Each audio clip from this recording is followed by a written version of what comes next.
Hello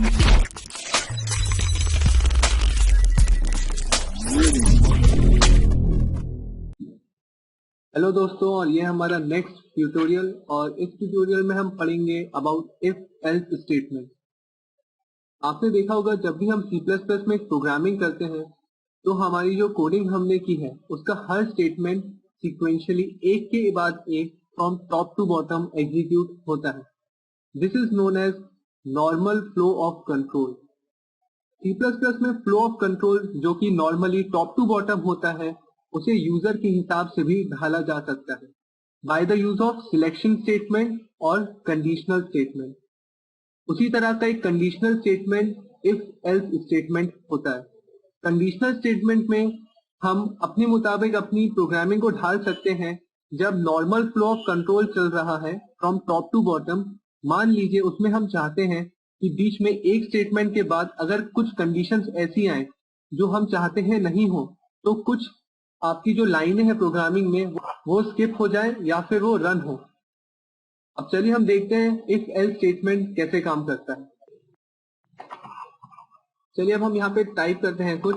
मान लीजिए मैं एक वेरिएबल लेता हूँ int a सपोज, और मैं मान लीजिए अगर यूजर वैल्यू डालता है कि अगर a की वैल्यू 1 है तब फिर सी आउट करो। अगर a की वैल्यू 1 है तब सी आउट करो ORANG ऑरेंज। और अगर a की वैल्यू मान लीजिए 2 है तो मैं चाहता हूं कि वो सी आउट करे एप्पल। लेकिन अब मुझे ये कराना है तो मैं इसको कराऊं कैसे? इसके लिए मैं यहाँ पे कंडीशनल स्टेटमेंट जो कि इफ एल्स स्टेटमेंट है उसका यूज करता हूँ। मैं इसको पहले डिलीट कर देता हूँ, मैंने आपको सिर्फ समझाने के लिए लिखा था।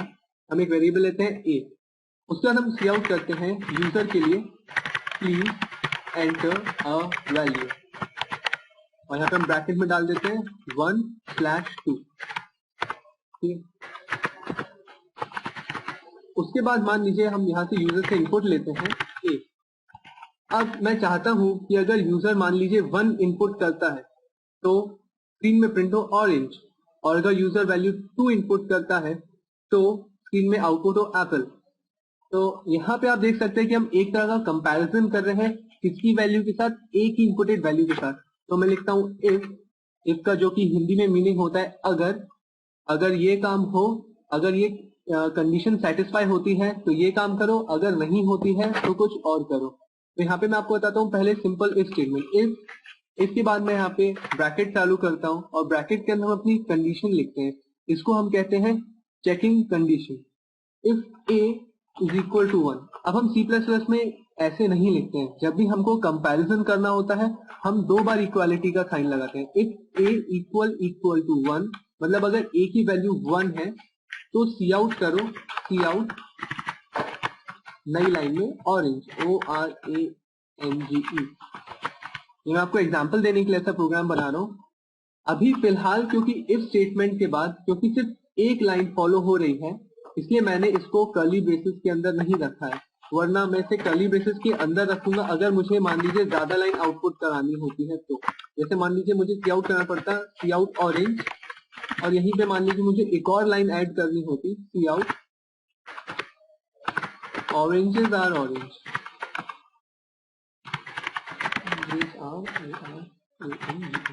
Oranges are orange. तो आप देख सकते हैं क्योंकि इफ स्टेटमेंट की कंडीशन यहाँ पे थी a इक्वल टू 1। अगर इसका मतलब है अगर ये कंडीशन सेटिस्फाई होती है तो इफ के बाद जो लाइनें फॉलो हो रही हैं उनको एग्जीक्यूट करो। और कौन सी लाइनें? जो इफ के बाद जो कर्ली ब्रेसेस के अंदर जो लाइनें हैं उन लाइनों को सीक्वेंशियली एग्जीक्यूट करो। सिमिलरली मैं इसके बाद एक और स्टेटमेंट लिख सकता हूँ सेम ये, अगर a 2 है तो उसके बाद सी आउट करो, अगर a 2 है तो सी आउट करो एप्पल, जैसा कि हमारा प्रोग्राम था।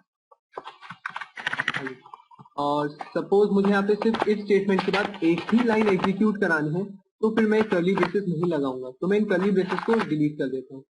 तो आपको यहाँ पे समझ में आ रहा होगा।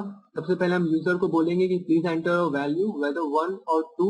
अगर यूजर वैल्यू 1 इनपुट करता है तो यहाँ पे इफ स्टेटमेंट आएगा। आप देख सकते हैं क्योंकि नॉर्मल फ्लो होता है सीक्वेंशियली, जो नॉर्मल फ्लो होता है C++ का वो टॉप टू बॉटम पद्धति फॉलो करता है।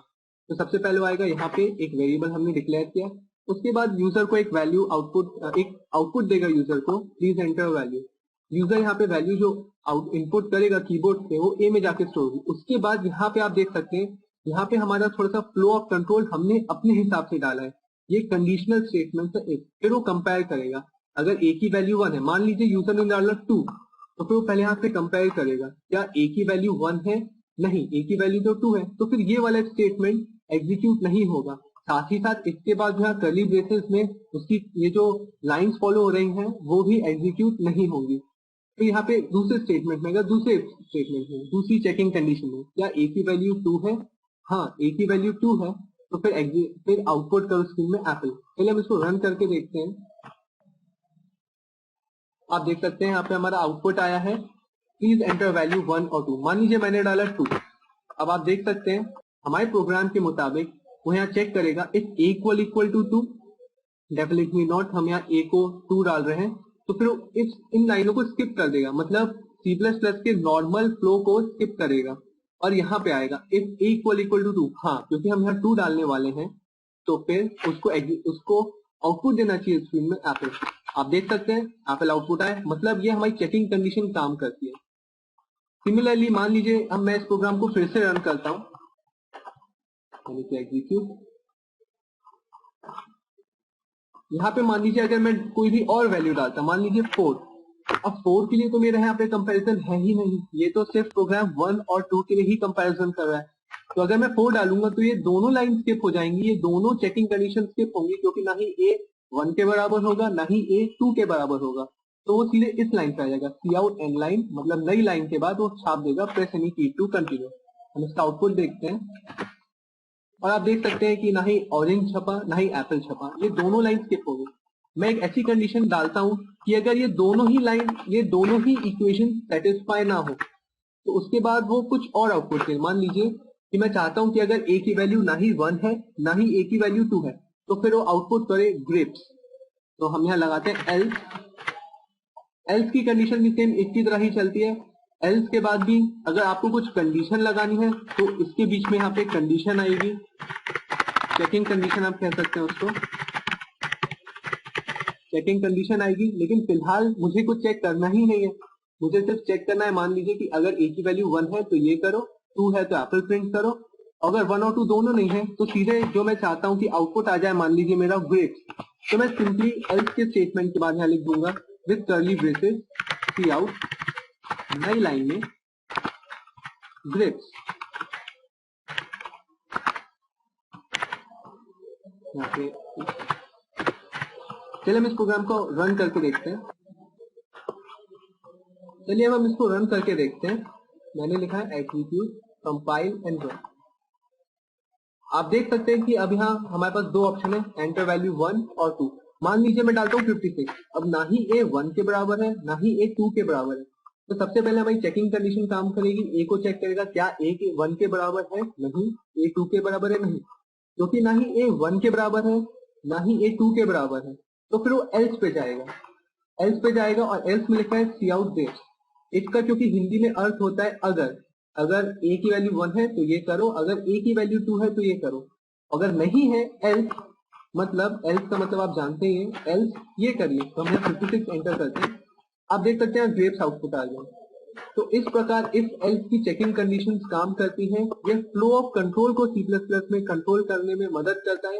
ये कंडीशनल स्टेटमेंट्स होते हैं। आप इसके साथ और बहुत से काम भी कर सकते हैं, सिर्फ यही नहीं, यही तो मैंने आपको एक एग्जाम्पल दिया था। तो आप घर में इसको जरूर ट्राई करें, बार बार प्रैक्टिस करें और आपको और भी अच्छे से समझ में आएगा। थैंक्स अ लॉट, जुड़े रहिए मेरे नेक्स्ट लेक्चर से। Thank you.